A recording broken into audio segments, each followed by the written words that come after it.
Kaidah mengenal bid'ah bagaimana dan ciri-ciri sesuatu bisa dikatakan bid'ah seperti apa? Yang Nabi SAW tidak contohkan, tidak juga dicontohkan oleh para sahabat, ulama umumnya masukkan dalam kategori bid'ah. Gitu kan? Dan ini masuk dalam perilaku-perilaku, perbuatan-perbuatan, perkataan. Ini masuk di dalamnya. Ya, wa kullu bid'atin dhalalah. Ini kata Nabi. Nabi nggak memperkecualikan semua bid'ah itu sesat, kata Nabi. Kata Nabi ya, bukan kata seorang ustadz manapun, kata Nabi. Ya, semua bid'ah itu sesat. Nabi bilang semua, maka nggak ada bid'ah hasanah. Bid'ah yang baik itu nggak ada. Bid'ah yang baik itu nggak ada.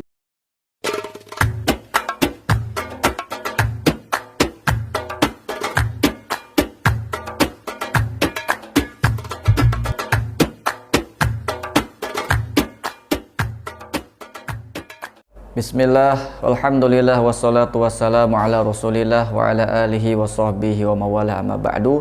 Sahabat pencari bekal akhirat rahimakumullah, dalam video ini kami akan membongkar fakta atau menjawab tuduhan Salafi Wahabi yang selama ini mereka selalu mengklaim bahwasannya tidak ada yang namanya bid'ah hasanah, yang ada bahwasannya semua bid'ah itu sesat, sebagaimana video yang telah kita simak di awal tadi.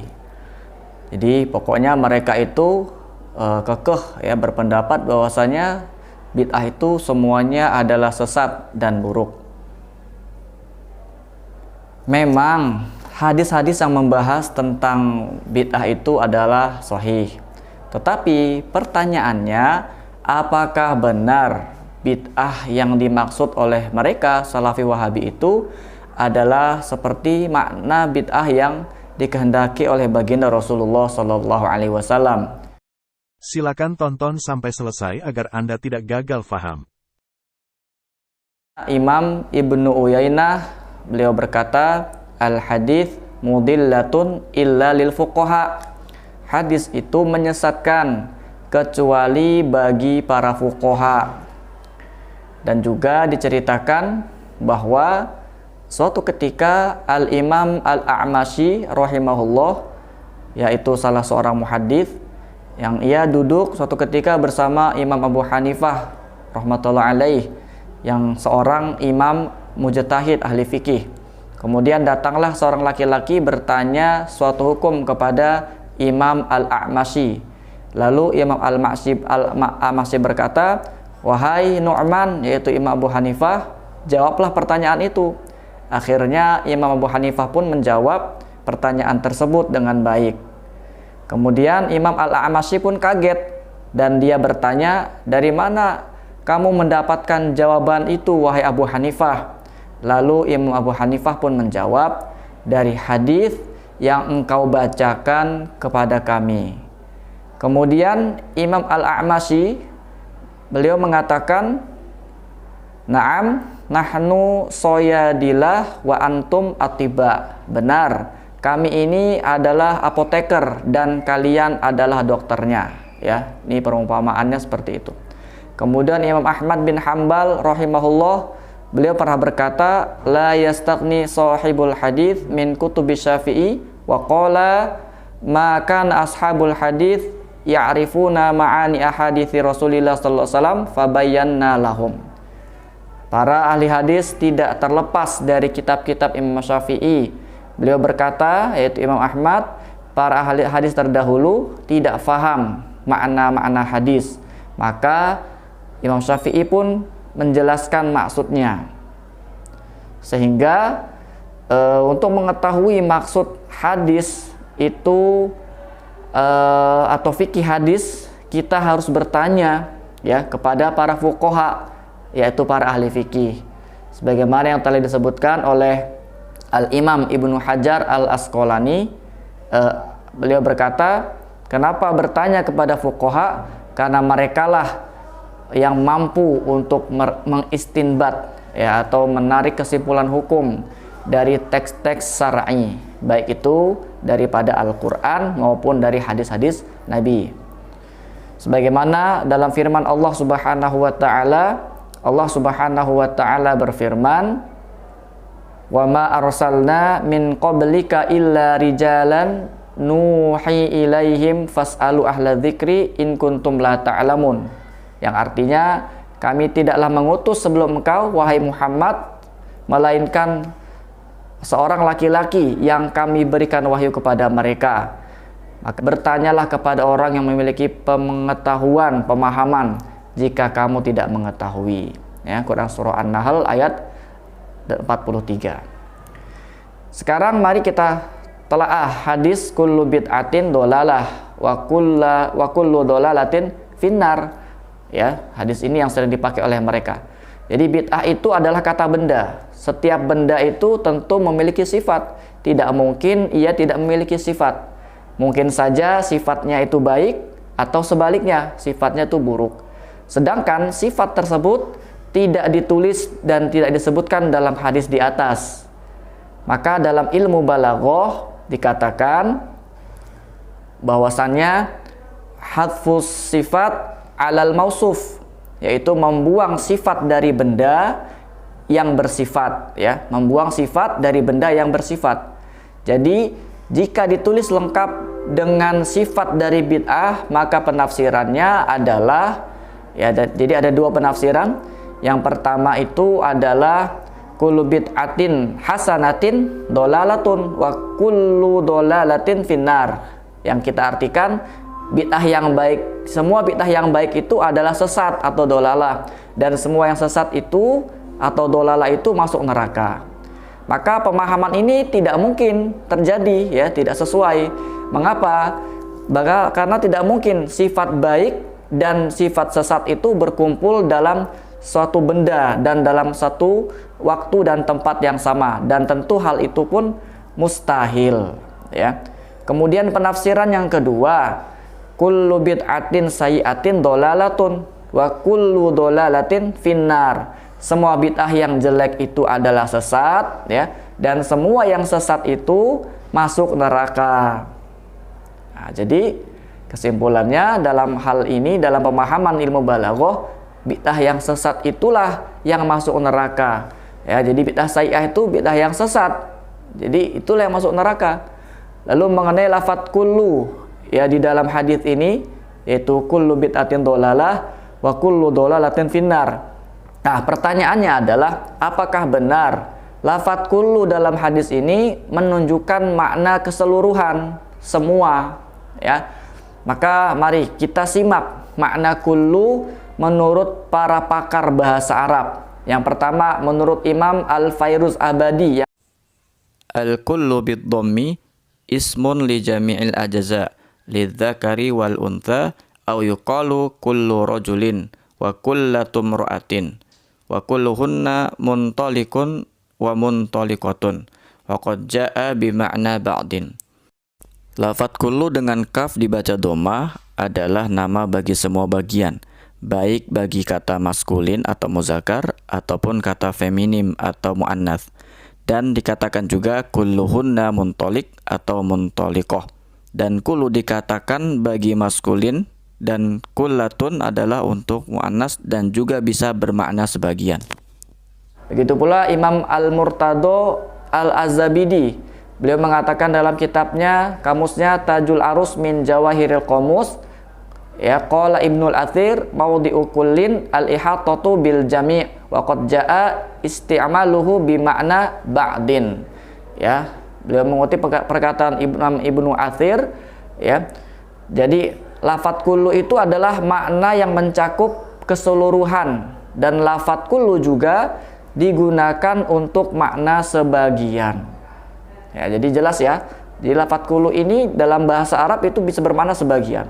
Maka para ulama baik ahli fikih ataupun ulama usul fikih dan ulama ahli bahasa bisa memahami bahwasannya lafadz kullu itu bermakna sebagian karena mereka memiliki bukti dari Quran. Ya, jadi ada dalilnya dalam Quran. Ya, Allah Subhanahu wa taala berfirman, "Wa kana wara'ahum maliku ya'khudhu kulla safinatin ghasba." Ya. Ya, artinya dan setiap di hadapan mereka ada raja yang akan merampas setiap perahu. Maka lafadz kullu dalam ayat ini adalah bermakna sebagian. yaitu raja hanya akan mengambil setiap perahu yang bagus saja. Ya, jadi tidak semua perahu, karena perahu yang ditumpangi oleh Nabi Musa itu tidak diambil oleh raja karena sudah dirusak oleh Nabi Khidir.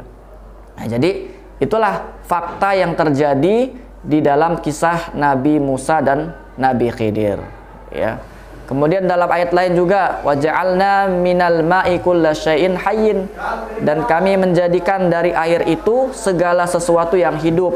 Apakah mereka beriman? Ya, Al-Anbiya ayat 30. Nah, kalau kita cermati ayat ini, apakah semua makhluk hidup itu faktanya diciptakan oleh Allah dari air? Coba silakan jawab. Jadi faktanya tidak, ya, tidak semua makhluk itu diciptakan dari air. Ya, manusia atau Nabi Adam, ya, kakek kita itu dari tanah, malaikat dari cahaya, kemudian bangsa jin terbuat dari api. Ya, maka imam mazhab yang 4 yang mereka bertalaki dengan para imam salafus soleh sebelum mereka, contohnya Imam Syafi'i, beliau menyampaikan, qala Syafi'i radhiyallahu an, ma uhditha wa khalafa kitaban aw sunnatan aw ijma'an aw atharan fahuwal bid'atud dhalah wa ma uhditha minal khairi wa lam yukhalif syai'an min dzalika fahuwal bid'atul mahmudah. Beliau berkata, segala hal baru yang tidak terdapat di masa Rasulullah sallallahu alaihi wasallam dan bertentangan dengan Al-Qur'an, Al-Hadits, ijma', kesepakatan ulama, dan athar atau pernyataan sahabat adalah bid'ah yang sesat atau bid'ah dolalah. Namun segala kebaikan yang baru, yaitu tidak terdapat di masa Rasulullah dan tidak bertentangan dengan pedoman tersebut, maka ia adalah bid'ah yang terpuji atau bid'ah mahmudah atau bid'ah hasanah yang bernilai pahala. Al-Imam An-Nawawi menjelaskan makna bid'ah, wa kullu bid'atin dolalatun hadza amun maksus wal muradu ghalibul bid'ah. Setiap bid'ah adalah sesat. Lafaz setiap atau kullu di sini adalah lafaz umum yang bermakna khusus, yaitu maksudnya sebagian besar bid'ah. Al-Imam Ibnu Hajar Al-Asqalani menjelaskan makna bid'ah, wal muradu biqaulihi kullu bid'atin dhalalatun ma uhditha wala dalila lahu minasy-syari' bitariqin khasin wala amin. Yang dimaksud dengan ucapan Nabi, setiap bid'ah adalah sesat, adalah sesuatu yang baru, yang tidak punya dalil-dalil dari syariat, baik dalil itu secara umum ataupun secara khusus. Sehingga jelaslah, ya, dari sini kesimpulannya adalah bahwa maksud daripada hadis Nabi SAW, kullu bid'atin dolalah, adalah sebagian bid'ah, ya. Bid'ah yang sesat adalah bid'ah yang bertentangan dengan syariat, ya, dan tidak mempunyai landasan dalil, baik dalil itu sifatnya umum ataupun sifatnya khusus, ya. Jadi kalau masih ada dalil umumnya, maka itu tidak bisa langsung dihukumi sebagai bid'ah yang sesat, ya. Adapun bid'ah hal baru yang tidak bertentangan dengan syariat karena memiliki substansi ajaran Islam serta memiliki landasan dalil, maka itu bukanlah bid'ah yang sesat, ya. Dalam hadis nih, man sanna fil Islam sunnatan hasanatan falahu ajruha wa ajru man amila biha ba'dahu min ghairi an yanqusa min ujurihim syai'un. Barang siapa yang membuat sunnah yang baik, man sanna sunnatan, ya, sunnah yang baik dalam Islam, maka baginya pahalanya, ya, dia mendapatkan pahalanya dan pahala orang yang mengikuti perbuatannya tersebut, ya, yang setelahnya, tanpa mengurangi pahala mereka, ya, yang mengikuti sedikit pun. Ini hadis sahih riwayat Imam Muslim, ya. Maka makna sanna di sini berarti melakukan sesuatu yang baru, ya, kemudian diikuti oleh orang lain. Sebagaimana dalam Mu'jam Al-Wasit disebutkan, wa kullu man ibtada'a amron amila bihi qaumun mim ba'dihi fahuwa alladzi sannahu. Jadi setiap orang yang memulai satu hal yang baru, kemudian hal tersebut diikuti oleh orang lain, ya, maka dia maknanya telah membuat sunnah. Ini pemahaman makna sunnah. Tentu penilaian apakah perbuatan yang dia lakukan itu menjadi sunnah yang baik ataupun yang buruk, ya, mesti dilihat dan ditimbang dengan kacamata syariat, ya. Kemudian hadis lain yang berupa sabda Nabi SAW, man ahdatsa fi amrina hadza ma laisa minhu fahuwa raddun. Ini yang mereka sering sampaikan ya. Barang siapa membuat suatu perkara baru dalam urusan kami ya, amrina hadza, ya ini urusan agama, yang tidak berasal darinya, maka perkara tersebut ya, perbuatan tersebut tertolak. Baik. Hadis ini mafhumnya adalah bahwa apabila perkara baru itu tidak berasal dari agama maka tertolak. Tetapi apabila perkara baru tersebut ada asalnya dari agama, maka tidak bisa tidak tertolak ya. Masih ada dalil umum yang menaunginya misalkan ya. Kemudian hadis kullu bid'atin dhalalah adalah hadis umum ya. Ini perlu diketahui. Kenapa? Karena salah satu lafadz yang menunjukkan keumumannya adalah lafadz kullu, sebagaimana disebutkan oleh para ulama usul fikih ya. Sedangkan hadis man sanna fil Islam yang tadi kita baca, juga hadis man ahdasa itu bersifat khusus karena memberi informasi yang sifatnya spesifik. Inilah yang dikatakan oleh Imam Nawawi, hadza amun maksus wal muradu ghalibul bid'ah ya. Hadis ini adalah hadis umum yang dikhususkan. Jadi ada pengkhususan dalam masalah bid'ah tersebut. Ya, walaupun memang yang dimaksud Nabi SAW itu adalah umumnya bid'ah ya. Jadi dua hadis yang seolah bertentangan ini dikompromikan ya dengan cara taksisul am, yaitu mengkhususkan yang umum. Maka hasilnya adalah sebuah kesimpulan. Jadi tidak pakai satu hadis doang, pakai hadis yang lain kita kompromikan ya. Nah, jadi bahwasanya kesimpulannya tidak semua hal yang baru bid'ah itu bersifat sesat ya. Karena Nabi SAW mengatakan ada hal baru yang sifatnya baik, man sanna fil Islam sunatan hasanatan tadi. Imam Bukhari ini setiap mau menuliskan hadis ya dalam kitabnya, beliau melakukan mandi terlebih dahulu ya. Nah, maka pertanyaannya, apakah amalan mandi yang dilakukan oleh Imam Bukhari itu ada dalilnya atau ada contohnya dari Rasulullah? Apakah berarti Imam Bukhari telah berbuat bid'ah lalu sesat begitu? Nah, emangnya Imam Bukhari tidak paham hadis-hadis tentang bid'ah ya, dan beliau adalah perawinya ya.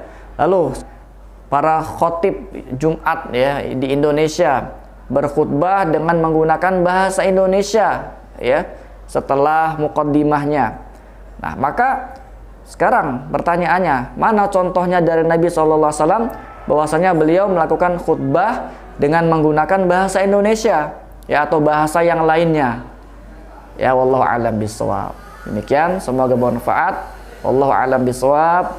Kebenaran datang dari Allah Subhanahu wa taala. Kami hanya menyampaikan apa yang kami yakini dari para ulama-ulama salafus soleh panutan kami ya, yaitu Imam Syafi'i dan imam yang lainnya. Barakallahu fikum, wabillahi taufiq wal hidayah. Wassalamualaikum warahmatullahi wabarakatuh.